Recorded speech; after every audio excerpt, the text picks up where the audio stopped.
Hello everyone, my name is Amber. Welcome back to my channel, Amber Reads Romance.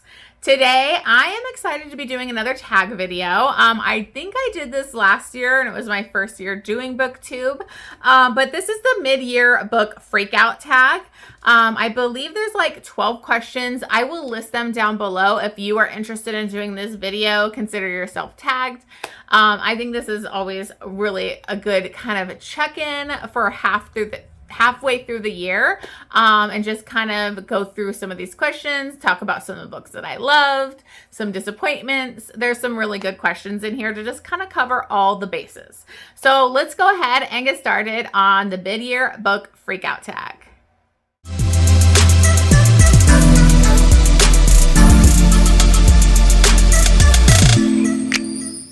Okay, so before I get started on the questions, if you're new here, make sure that you subscribe to my channel, like and comment.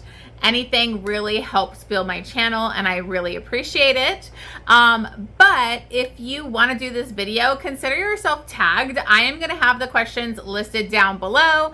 I'm not sure who originally did this tag because I think it's been going on for quite a few years. I also did it last year. I believe I did. So you could definitely check that one out if you're interested to see my questions from 2023. If I didn't, I'm totally spacing out because I'm pretty sure I did because it was my first year in booktube. But anyways, let's go ahead and dive into the questions. So the first question is the best book you've read so far from 2024. And this one is really kind of tough to give it to anything else. Even though I do 6-star books, I think I gave these 5 stars, but it was only because it's the first 2 books in a trilogy. And if you know me, you know me. It is the trilogy that's from Godwin, and the first 2 books, were The Hills of Shivers and Shadows and Cage of Ice and Echoes. And I believe that they are actually 6-star books. I was just kind of waiting for the series to be finished. But I pretty much know and trust in Pam that it is going to be a 6-star read. And the reason I had to bring these up for my favorite is because I can't stop talking, thinking, obsessing about them. I think Pam Godwin is such a genius and she's just nailed this trilogy. It is so intense, dark, traumatic, moving, emotional, have characters that stick with you. I did 2 vlogs on both the books. I'll probably be doing a 3rd vlog on the 3rd one, which is releasing in August, and that will be coming up again later because I'm so dying for it. So I had to put those in because honestly, I can't stop talking about them. I'm trying to get people to read them. I'm obsessing over them. So they are phenomenal. If you don't know, it's like a woman that was married and she gets kidnapped and taken out to, the Arctic, Alaska, in the middle of nowhere by this crazy man. And he has 3 sons. And so she's up there stuck, no way out with these 4 men. So that's as big as I'm going to be on it. If you're interested, I'll try to remember to put, my vlogs down below for you to check out. But they are spoilery, so just be aware. The other one that I want to mention, was a 6-star read for me this year. And it was just perfection. I loved it so much. And that is You and Me by Tal Bauer. This is a male-male romance, and it was so emotional. I cried multiple times, which happens for me in some of my 6 stars. I don't cry in all of them. But this, if you get me to cry, you're probably going to have a 6-star read most of the time. But I just love this because it was, adult men, single fathers. One of them didn't really, it's kind of like an awakening for him. And it's like this beautiful, emotional story of him trying to rebuild a relationship with his son. It's just so complicated. And, he basically falls for his son's best friend's dad. And he's also helping him be a part of the football team, to be part of his son's life. and they build this beautiful friendship that just turns into so much more. And I loved it. This was my first Tal Bauer, which I will be bringing him up again. So those honestly were the best for me. The second question is best sequel you've read in 2024. I haven't read a ton of sequels because I'm like in the middle of like a series. But I will bring up, I don't want to be repetitive, but obviously The Cage of Ice and Echoes by Pam Godwin. That's the second part of that trilogy. So it is phenomenal. It's so well done. It's intense. I loved it. But because I already brought that book up, I do want to mention another one. And that is actually The Lady by Serena Ackroyd. This is obviously, this was a duet, part of her huge, Serena Ackroyd universe that she has. But this is The Dawn and the Lady is the sequel, the second book and that duet. And I freaking loved this duet. And The Lady is Jen. It's continuation of their romance, but Jen is like one of my favorite heroines. I think she's so badass.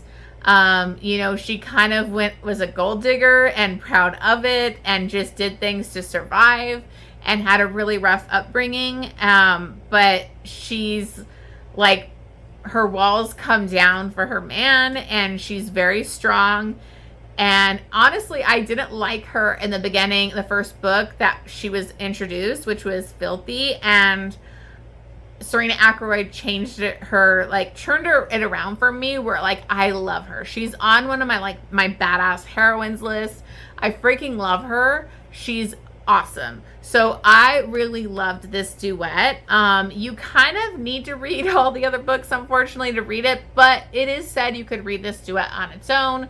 It is part of the Mafia and all of that, but I freaking loved it.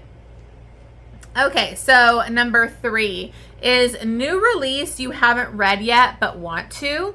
Okay, so the one that I really want to read, it just came out. I don't know where her ARC sign up was because I usually get in there and get it, but I didn't this time, but I really want to read it.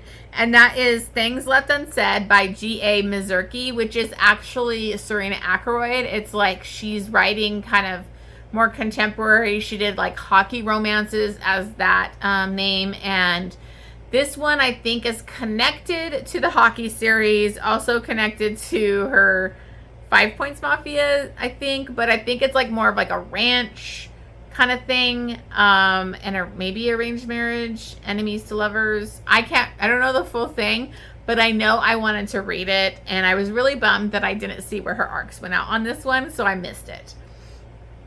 The other ones that I really want to read is King of Sloth. I finally read King of Greed, so I need to get to King of Sloth and continue with Anna Wan's series because it has been so good. Every book in that series has been great. And then another one that isn't completely like brand new right now, but it came out recently, and that was The Lovely Return by Carrie Ann Cole. Again, I had that on my TBR this month, but I don't know if I'm getting into it because I have had a really slow go of it this month.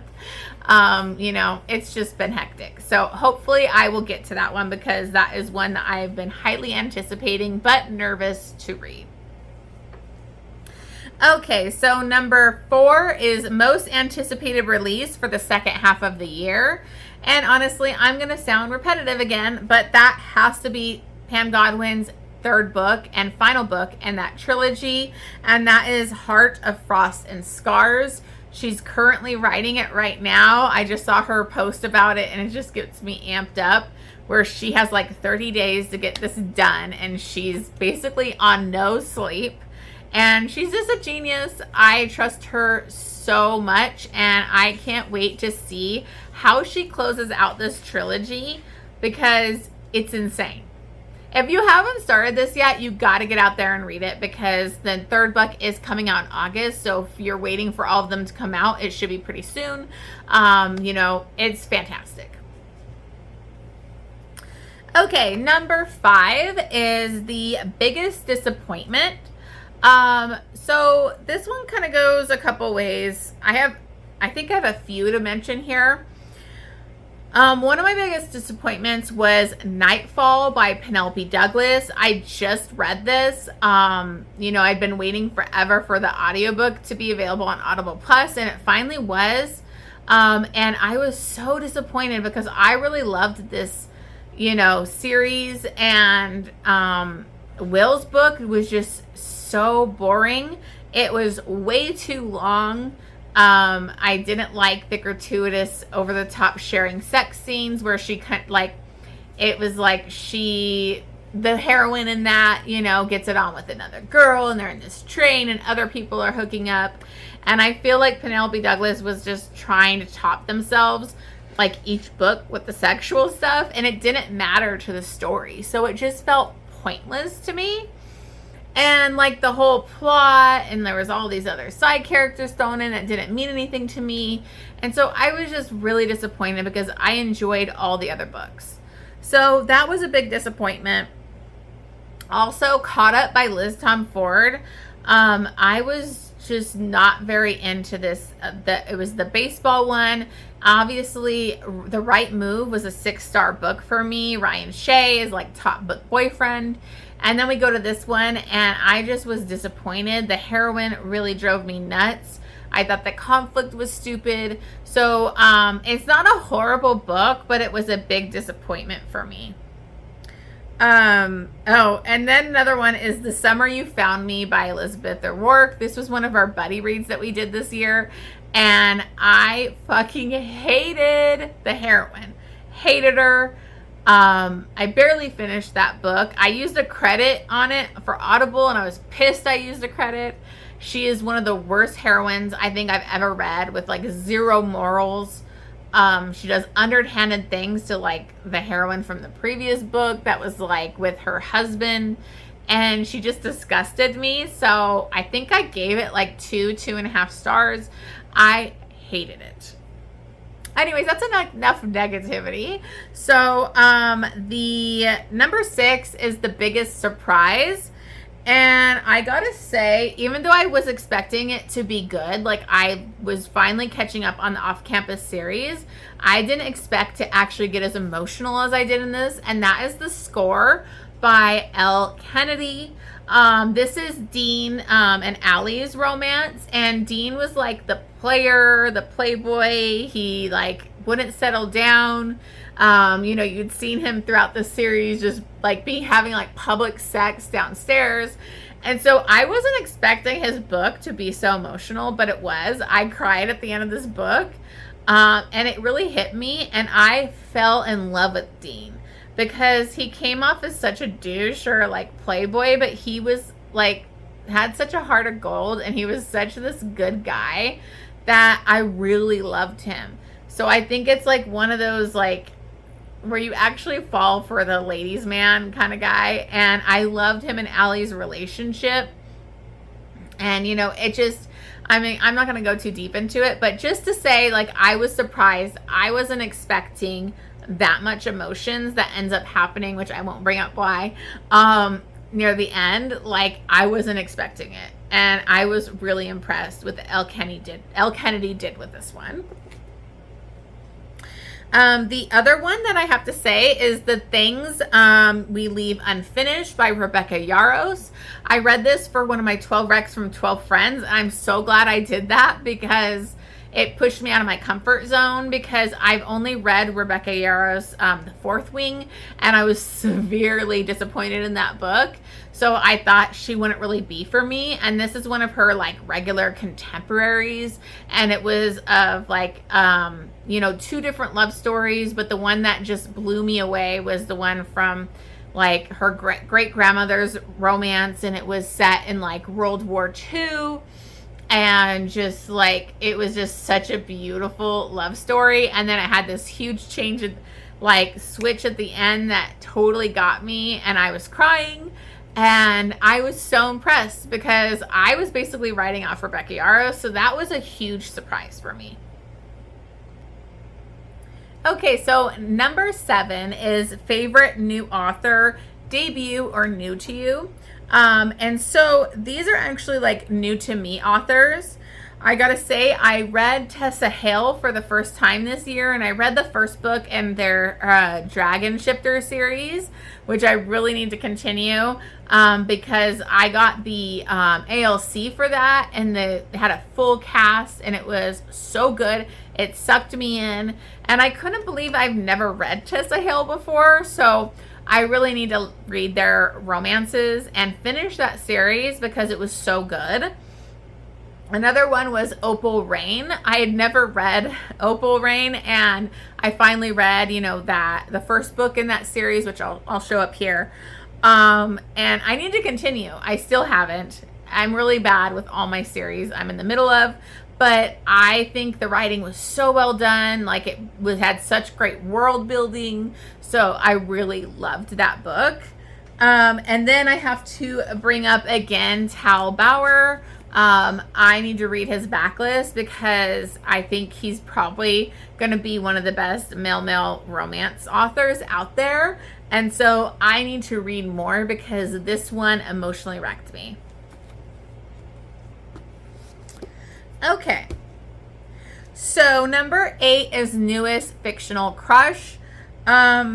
I really loved Miles Aldrich from Not So Truly Yours by Julia Wolf. No shock, she gave me another book boyfriend. P.S. You're Intolerable was one of my top book boyfriends. I loved that one of my best books from last year. And this is the next book in that series, and this is Miles Aldrich, and I just loved him because he was kind of seen also as like the playboy or like not taking life seriously, but his family and friends just kind of like took him for granted and didn't give him enough credit and didn't acknowledge all the things that he was doing. He was like sober for almost a year, in this book, and he does so many great things, and he's just so kind-hearted. And in that book, like he really helps the heroine so much, but also he helps her little brother who is being severely bullied and almost unaliving kind of feelings. And he literally gets in there and builds a relationship and is there for him. And I just think it's so beautiful. Like that was one of the best parts of that book. So I just love Miles. And of course, he is amazing to the heroine. Like he was such a golden retriever, sweet. I loved him. So I really, really love Miles. And then the other one that I have, this was technically a reread, but I haven't read it for I think like 5 years or something. I don't know. But it ended up being like bumped up to a 6-star read for me. And that was Edward from The Earl Takes All. Because I think I have a thing here because he was also seen as the playboy, guy, but like there was so much more to him. And he was in love with his brother's wife, and his brother ends up dying, and he has to take his place because she is pregnant and they don't want her to lose the baby because she had trouble with her pregnancies. But he has been pining after his brother's wife for years. And so he was just so freaking adorable in this. He was so swoony. He was like so in love with her and gone for her. And I just loved him. Like, I obviously love a guy that's seen as like not that great of a guy or a playboy or a womanizer, but there's so much more to him. And Edward was just amazing. Okay, so number 9 was newest favorite character, and I did mention her earlier, but I loved Jen from The Dawn and the Lady. I think she was such an interesting character, being a woman that you would think that you would dislike in a book, where she's kind of, a gold digger. She's, trophy girlfriend. She wants the money. She wants the glamour and the good clothes. But that there was so much more to her, and how strong she was, and how she could stand toe to toe with like a mafia don who is badass, and she's like the perfect, wife and woman for him. She stands equal with him, and I just loved her. Like, I think she was so badass, so strong. And she didn't like fall victim or feel like guilty about what she did. She acknowledges who she is, and she just tries to do the right thing and be there. She was a good friend to Aoife, which I didn't expect because I didn't like her in Filthy really that much. But you just see so much more to her, and I just loved her character. And then I also really loved Frankie from Hills of Shivers and Shadows. She is another really strong heroine who gets put through the ringer, the things she has to go through, the trauma she has to go through, the survival she has to face in this book is just insane. And she is so strong. She fights back. She fights against a freaking monster. She's like able to handle these amazing alpha men. And they're gone for her because she's so amazing. So I really loved her. Another one that I want to mention is, these are all women, so these are like my girl crushes. So another one that I want to mention is Rachel from Serena Ackroyd's MC series. And this was, you know, Rachel is basically like this badass attorney. You can see I have a type of heroine I love. Very strong, very independent, but she has faced so much trauma, and you get to learn all the trauma she's been through. You know, she was sexually assaulted multiple times, but, you know, and she really went through the ringer, and to watch her become stronger and watch her be with her man finally that she's been wanting to be with and in love with. And she's like the perfect partner for him, and he's the prez of the MC. And to see her become his queen was like amazing. So I really loved that. Okay, so number 10 is a book that made me cry. So I used to say that I never cry in books, but we found this last year or so that that's not true. I don't know if I'm getting more hormonal in my later years, but not every book gets me to cry, but there are some big ones that do. One big one from this year was Their Broken Legend by Nikki Harris. And it's crazy. Nikki Harris just does it to me. I cried in Cosa Nostra. You know, she gets me emotional in a mafia romance. So Their Broken Legend was a lot more complex and like just so heartbreaking, because we have Xander and he is a fighter, but he has like, you know, these concussion issues and what could happen to him, that he has a condition and it's like his life could be in jeopardy, and it's just devastating what he puts himself through, and then what the heroine has to go through when he's like gets put in the hospital and all this stuff. Like he goes through a lot, and it just got me emotional. And to see all the butchers, like Max Butcher, who is my baby from Cosa Nostra, like how they all come around him, and it's just I love the Butcher brothers, so they just hold a special place in my heart. But that one really surprised me because I wasn't expecting to get that emotional, and I cried a lot on that one. Then we have You and Me, which I've already brought up, by Tal Bauer. I cried multiple times in this one. Also, not just because of the romance, but because of the father-son rebuilding their relationship with a teenage son. It's just so beautiful. And I think a lot of parents can relate to, like, how do you do that? You know, falling in love with a man for the first time and just being open to it. It was just so beautiful. Their connection. Anyways, I loved it. I also brought up already The Things We Leave Unfinished. I actually cried multiple times in that book, and it was all due to this beautiful, like, heartbreaking romance from the past that we get to experience through, like, letters also that were so emotional, and the twist near the end really got me crying so much. So and then I got to bring up the most recent one, which was When Hearts Collide by Victoria Lum. I was going to add her to my favorite new to me author, but I realized I read her last year, so I couldn't. But like this one just got me, and it was literally an age gap student teacher romance, and I got emotional. So it was beautiful. Okay. So 11 books that made you happy. This was tougher for me because I do get happy reading books, but a lot of books that I read are very angsty, you know, dark romance, mafia, all that kind of stuff. So the one that I really wanted to go to that was something that was like feel good and made me happy, and that is Veronica's Dragon. And basically the last few, like any of the Ice Planet Barbarians books that I've been reading this year, they always make me happy. Like, I love reading the Ice Planet Barbarians. It's just a gooey place for me.